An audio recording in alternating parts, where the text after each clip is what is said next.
এই ক্লিপিংটা দেখলেই বুঝতে পারবে কোনো একজন ব্যক্তি তার ক্যামেরার সাহায্যে টিনা এবং টিনার মার ছবি ক্যাপচার করার চেষ্টা করছে। পুরো ক্লিপিংটা যদি দিতাম তাহলে বুঝতে পারতে ওই ব্যক্তি কিভাবে পুরো ট্রেনটা ঘুরে ঘুরে টিনা এবং টিনার মাকে খুঁজছিল। যখন অবশেষে পেয়েছে তখন ওখানেই দাঁড়িয়ে পড়ে ক্লিপিংগুলো নিয়েছে।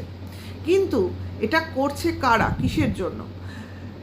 এটা করছে কিছু ব্যক্তি যে টিনা কোথায় যাচ্ছে, কি করছে বা কাদের সঙ্গে করছে এইগুলো জানার জন্য। অর্থাৎ টিনার মুভমেন্ট লক্ষ্য রাখার চেষ্টা চালানো হচ্ছে। আর যখন টিনার টাইম এবং ট্রেনের নাম বলে দিয়েছে তখন থেকেই তারা এই সিদ্ধান্তটা নিয়ে নিয়েছে যে এটা তারা করবে। কিন্তু এই যে কোনো ব্লগারের পেছনে গুপ্তচরগিরি করা, এর কি কোনো সাজা হয় না? তোমরা কি বলো?